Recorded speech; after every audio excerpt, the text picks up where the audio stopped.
오늘 본문은 말라기서 3장 말씀인데요. 오늘도 많이 좀 익숙한 본문 말씀이시죠.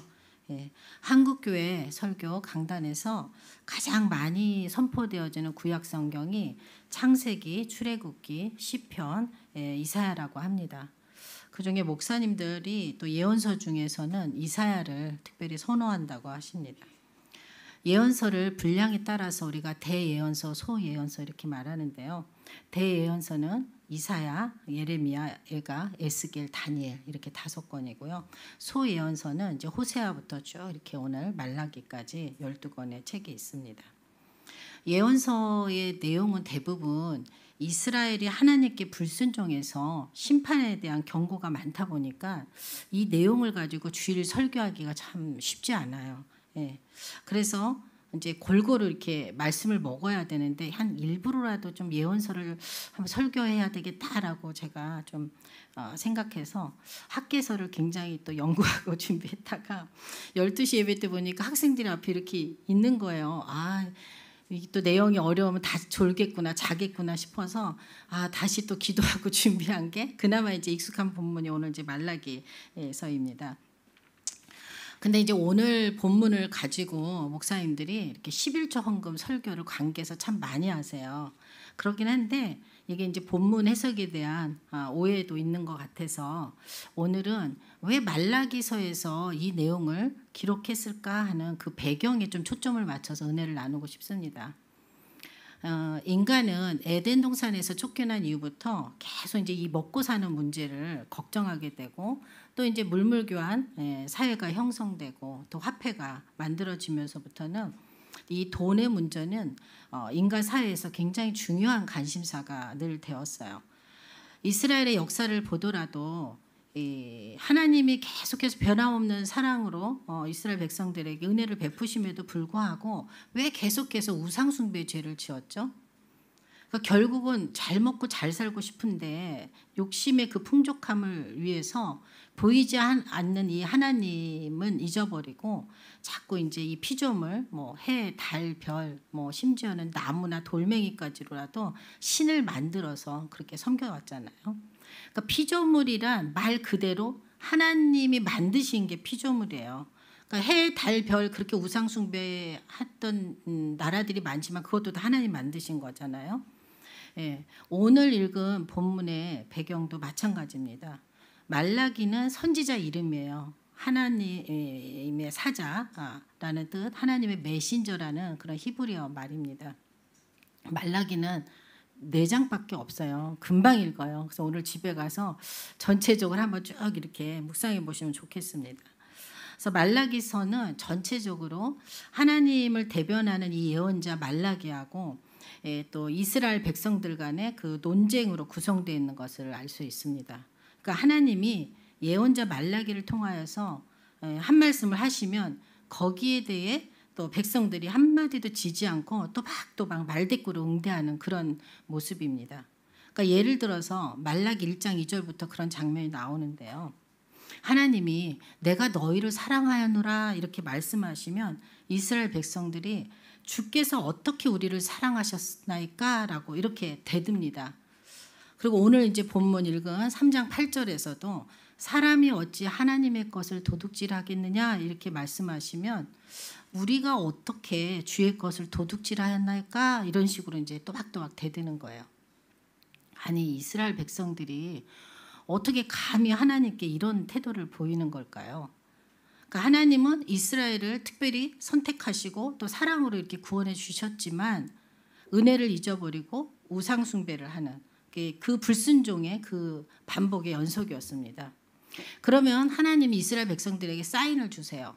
그러니까 처음에는 이제 흉년이 들고 기근이 옵니다. 그래도 불순종하면 또 그 다음에는 그 이웃 나라를 사용하셔서 전쟁을 일으키십니다. 그래도 말 안 들으면 어떻게 해요? 그냥 포로로 끌려가게 하셨습니다. 그러니까 이스라엘이 북쪽 이스라엘은 아시리아에서 망하게 되죠. 그리고 남쪽 이스라엘은 남유다죠. 남쪽 이스라엘은 바벨론에서 망해서 포로로 끌려갔다가 예레미야가 이제 예언한 것처럼 70년 후에 다시 예루살렘으로 돌아옵니다. 그래서 아무튼 우여곡절 끝에 다시 성전을 재건하게 됩니다. 그러니까 이스라엘 백성들의 정체성은 오직 성전이었어요. 그러니까 하나님께서는 성전에 계시다고 믿었기 때문이죠. 그래서 이제 선지자 학개와 스가랴 때 이스라엘 백성들은 성전이 완성되기만 하면 자신들이 축복을 엄청 많이 받을 거라고 생각했어요. 그런데 막상 이제 성전이 완성되었지만 보니까 그 옛날에 그 솔로몬의 그 성전과 비교하면 초라할 뿐만 아니라 그들이 기대했던 그 경제 생활이 조금도 나아지지 않았습니다. 그러니까 이 민생고에 시달리는 이스라엘은 그들에게 풍요로움을 주시지 않는 이런 하나님으로부터 배신감과 실망을 이제 느끼게 됩니다. 그래서 점점 그들의 신앙은 사라지고 불순종의 역사로 인해서 더 양심은 무뎌지고 재물과 또 11조리를 드리는 그런 의무까지도 소홀히 하게 됩니다. 그러니까 하나님께서는 이것에 또 분노하시고 그들에게 내리시던 복을 다 걷어가시고 오히려 더 혹독한 어려움을 당하게 하셨습니다. 그러니까 이스라엘이 겪는 고통을 보면 하나님의 징계였음에도 불구하고 이 사실을 깨닫지 못하는 이스라엘은 하나님을 향한 그 마음이 더 점점 강팍해지고만 가고 있었습니다. 그러니까 자신들이 겪고 있는 이 어려움이 율법을 지키는 그 신앙생활을 하지 않는 데에서 비롯되는 것을 깨닫지 못했습니다. 오히려 이방신을 섬기고 또 여호와의 예배를 이방인들의 그 종교 풍습으로 오염시키고 오히려 하나님을 무능하다고까지 탓하기 시작했습니다.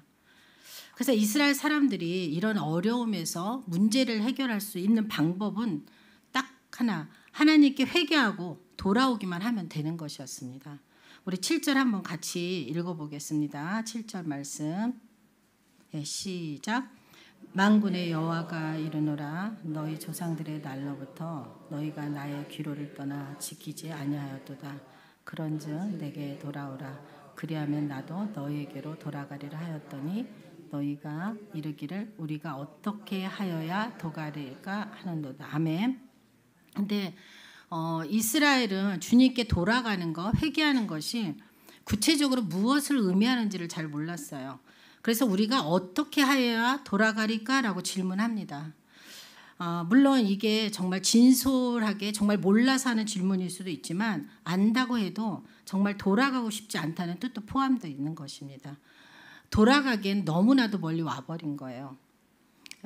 이제 늦었다고 생각할 때가 제일 빠르다는 그런 우리 또 말도 있잖아요. 근데 우리도 잘못 온 길이 있으면 그 자리에서 바로 유턴하면 되는 것입니다. 그러니까 이 비유가 맞을지 모르지만 운전하시는 분들 이렇게 초보 때 한번 생각해 보세요. 이렇게 자기가 목적지로 가다 보면 어떻게 하다 보면 잘못 이렇게 가고 있을 때가 있잖아요. 그러면 막 손을 들거나 비상등을 켜거나 어떻게 해서라도 양해를 구하고 바로 턴을 해서 제대로 목적지를 향해서 가야 되는데 이제 뒷차 때문에 계속 밀려서 앞으로만 그냥 앞으로 가는 건 잘 가잖아요. 초보자라도 앞만 보고 계속 가다 보면 예전에 저기 한국에서 시트콤 보니까 초보자가 그냥 그렇게 하다 보니까 고속도로까지 들어가서 빠지지를 못하니까 그냥 서울에서 부산까지 가더라고요. 그래서 그거 보면서 저 엄청 웃었거든요. 저거구나. 중간에 인터체인지도 알아서 못 나가요. 무서우니까 그냥 앞만 보고 가는 거예요. 그러니까 우리가 죄도 마찬가지인 거예요. 그러니까 무섭다고 계속 밀려서 가다 보면 어느 순간 돌아가기엔 너무 늦어버리는 겁니다.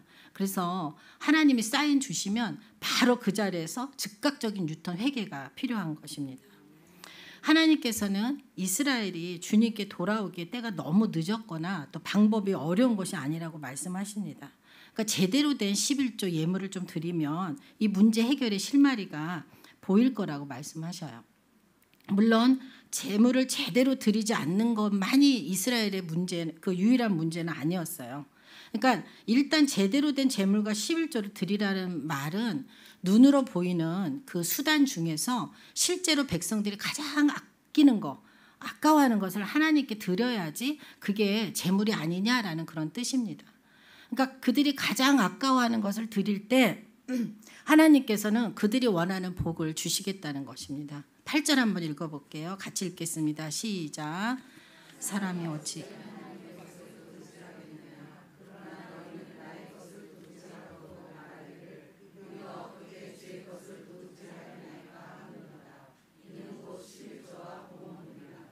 아멘. 예, 말라기 선지자는 11조와 이 헌물을 제대로 드리지 않는 것은 바로 하나님의 것을 도둑질하는 행위라고 표현하고 있어요.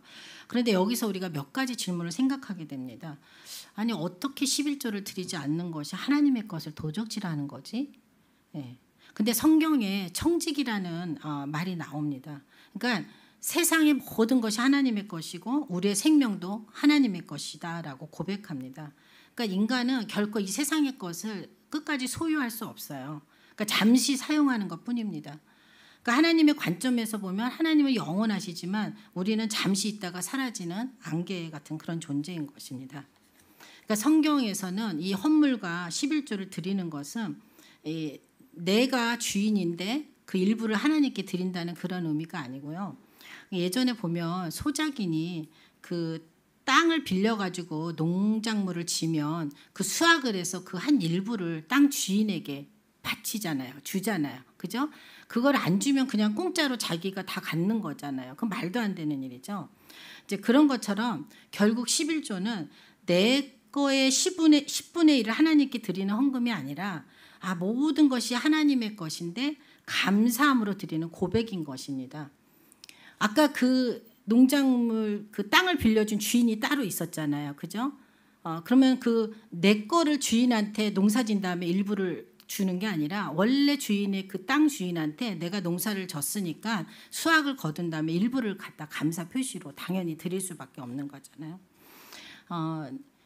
이제 언젠가 이게 좀 기회가 되면 저희도 그런 프로그램을 할지 모르겠는데 제가 그 선목에 있을 때 성경적 재정교실 강사를 좀 오래 했었거든요.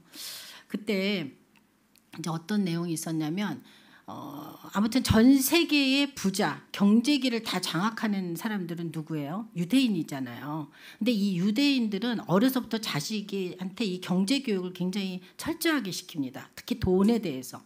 그러니까 유대인 아버지가 아들에게 어떻게 교육을 시키냐면요. 예를 들어서 수입이 100이잖아요. 그러면 계산 잘하세요. 숫자 나오면 또 이제 머리 힘드실까 봐. 100이면 10%는 따로 떼서 11조로 딱 떼어놓고 또 나머지 또 10%는 헌금으로 딱 넣어놓고 뭐 20% 30%는 뭐 저축을 하든 뭐 투자를 하든 따로 해놓고 50%는 이제 생활비로 쓰는 이런 게 교육이 있습니다.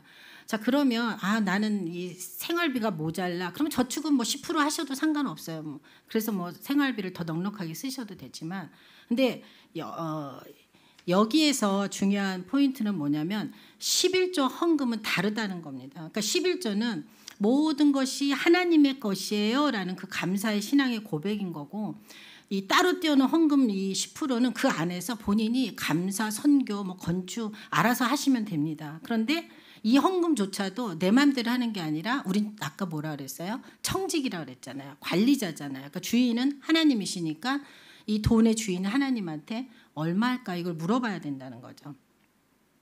우리는 하나님의 것을 관리하는 청직이니까. 제가 이 부분 묵상하다 누가 생각났냐면요. 제가 예전에 이제 그 학원을 운영할 때 저희 영어 선생님으로 오셨던 분이 굉장히 그 한국에서 그 인류대학 영문과를 나오고 이 교회에서 큰 교회에서 동시통역을 영어로 할 정도로 굉장히 실력도 있고 신앙도 너무너무 좋으신 그런 가정이었어요. 그런데 왜 이렇게 갑자기 동네에 그것도 아파트에 월세로 이렇게 완전히 망해서 오신 거예요. 그래서 물어봤어요. 그랬더니 원래 이제 그 남편분이 증권회사 다니면서 돈도 많이 벌어서 근데 신앙도 좋으니까 헌금도 많이 한 거예요. 그래서 선교사님들한테 막 몇 천만 원씩 이렇게 헌금도 보낸 거예요. 근데 어느 하나님이 그러시더래요. 내가 아무개 선교사를 재정훈련 시키려고 지금 다 막아버렸는데 니네가 왜 나한테 묻지도 않고 거기다 그렇게 많은 헌금을 보냈냐. 그러면서 내가 너의 모든 재물을 다 걷어가겠다고 한순간에 싹 걷어가신 거예요. 그래서 완전 망하셔서 오셨는데 제가 그 간증을 듣고 제가 너무 충격받았어요. 그래서 정말 그 자리에서 꼬꾸라져서 회개했어요. 왜냐하면 헌금하는 건 무조건 좋은 일이라고 생각하고 저도 하나님한테 묻지 않고 누가 아프다 병원비 없다 그러면 막 특별한 거 목적으로 정말 몇백씩 막 냈거든요.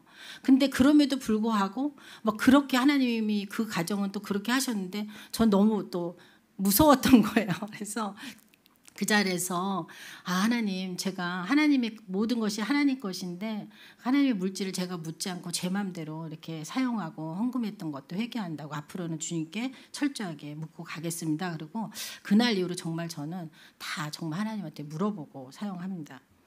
그래서 이 8절 후반부에 보시면 11조의 봉헌물이라는 말이 나오는데 11조도 일종의 헌물입니다.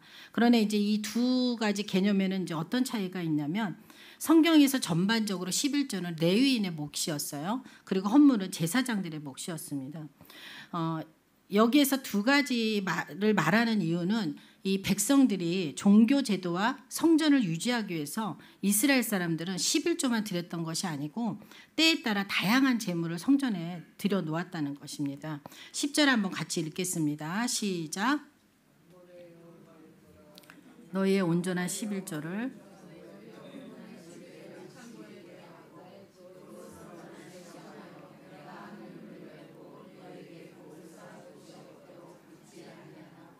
아멘.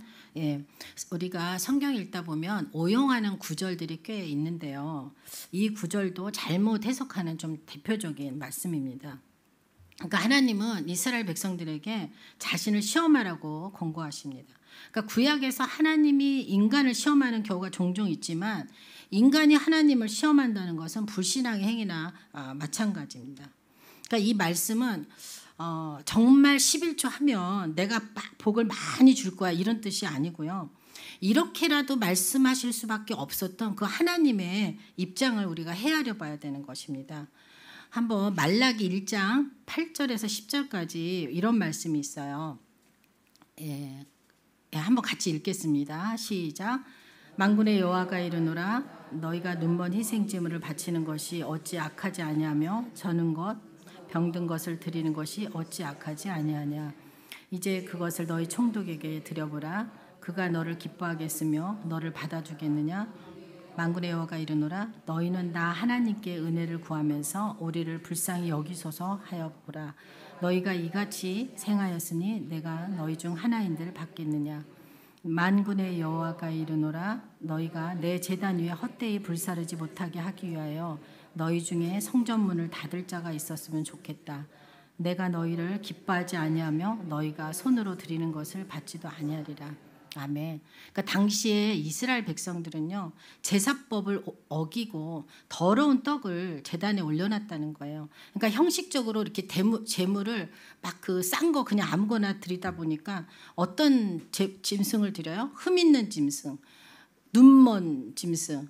예, 또 뭐 다리 이상한 뭐 저는 거 뭐 이런 걸 갖다 드린다는 거예요. 그러면서 하나님한테 이런 거 드리고 복 달라고 비는 것이 하나님 보시기에 굉장히 가증스러웠다는 거죠. 그러니까 제단 위에 그만 이런 것들 가져와라고. 그래서 누가 내 대신 성전문을 닫을 자가 있었으면 좋겠다라고까지 지금 하나님이 말씀하시는 겁니다.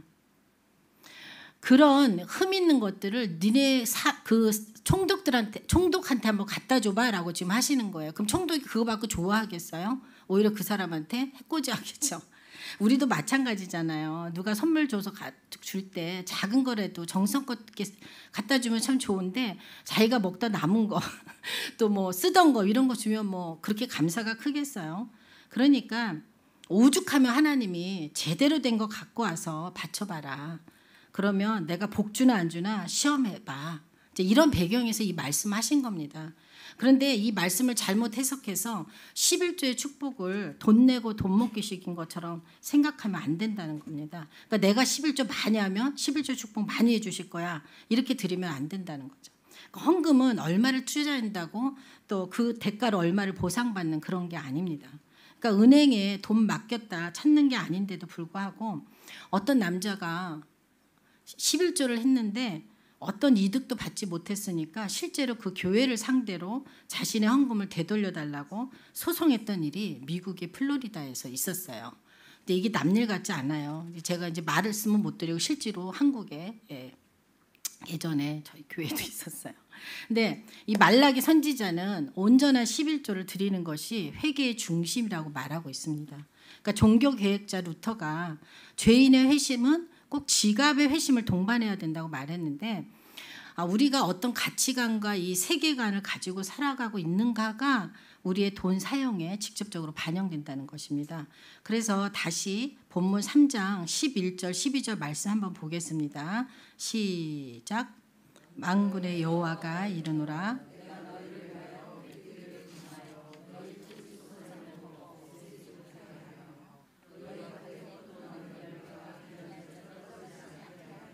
너희 땅이 아름다워짐으로 모든 이방인들이 너희를 복되다 하리라.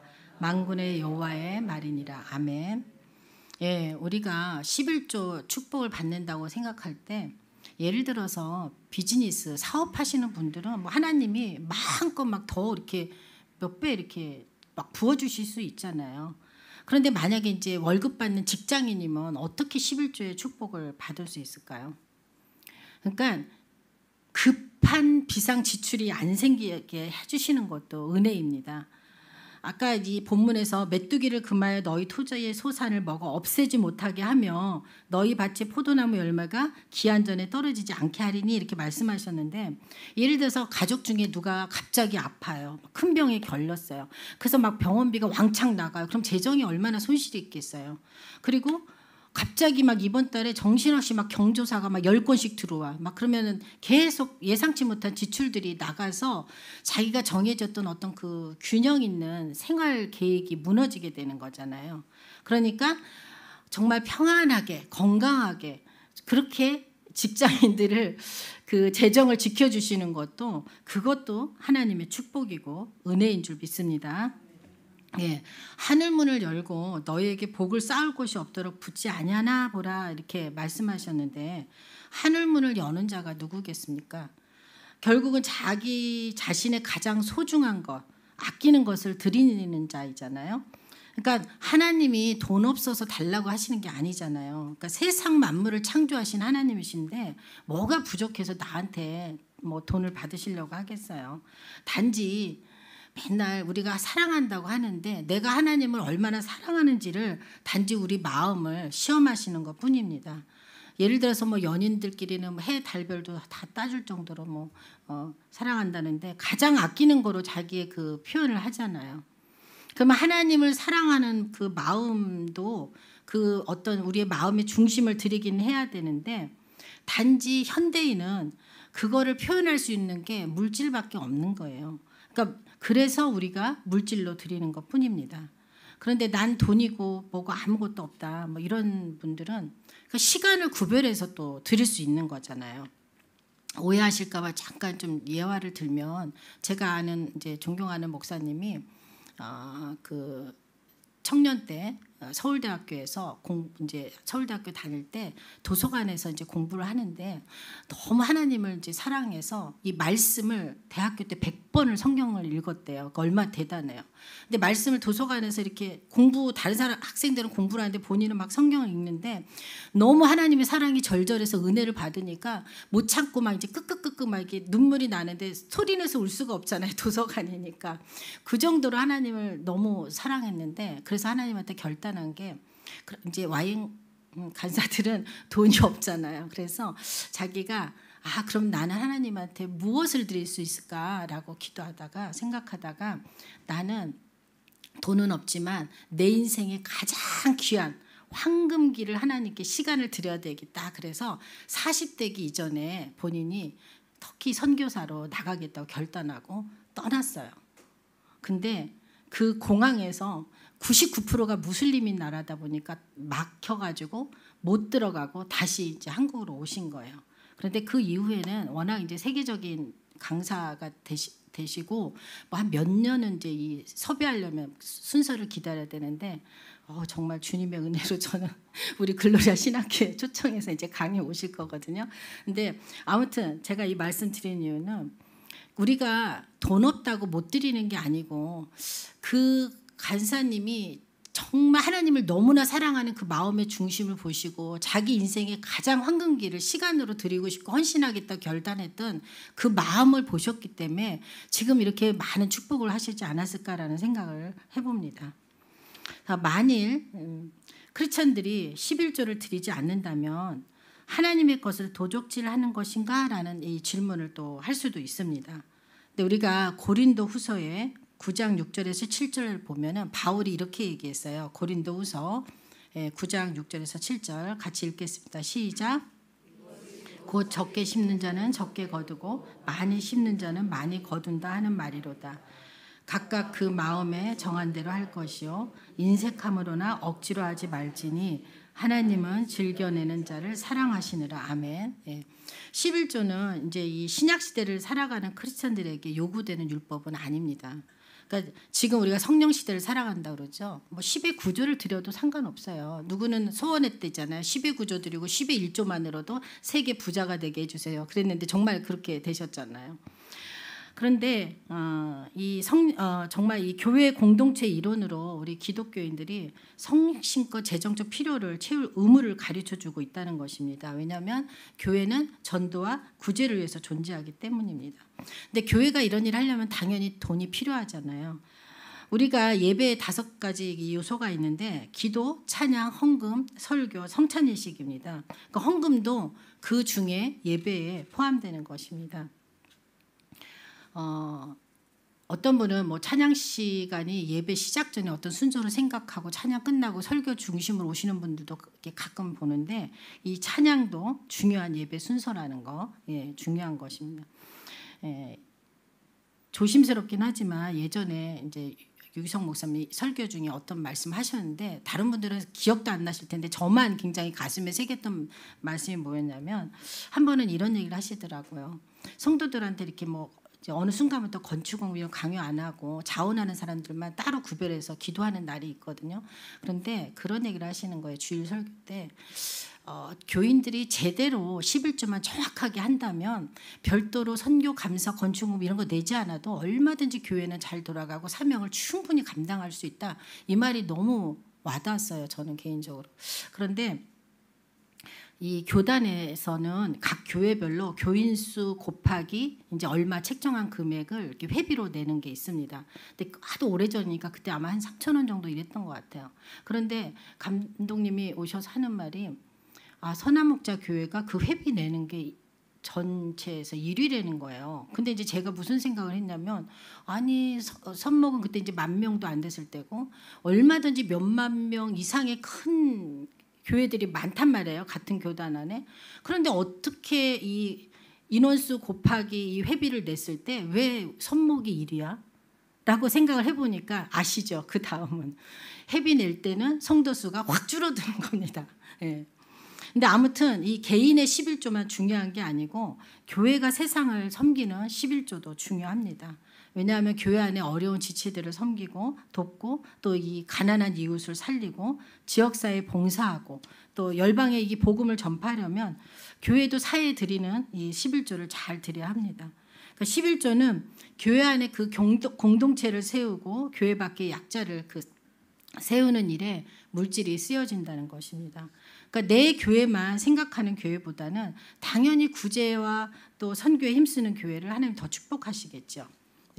우리 끝으로 12절 말씀 다시 한번 읽겠습니다. 시작. 너희 땅이 아름다워짐으로 모든 이방인들이 너희를 복되다 하리라. 만군의 여호와의 말이니라. 아멘. 이스라엘 백성들처럼 사람에게는 정말 잘 보이려고 좋은 선물 주면서 하나님께는 흠 있는 거 아무거나 이렇게 드리는 것이 아니라 정말 나의 가장 귀한 것을 드릴 수 있는 우리 모두가 되시기를 축복합니다. 그래서 하늘의 문을 열어서 복을 받는 자가 바로 여기 계신 다 여러분이신 줄 믿습니다. 아멘. 그래서 나를 죄에서 구원하시고 어둠에서 빛으로 인도하시고 또 나를 자녀 삼아주신 그 하나님께 이 한 주간도 시간을 구별하고 또 삶을 구별해서 거룩한 감사를 올려드리는 저와 여러분 되시기를 축복합니다.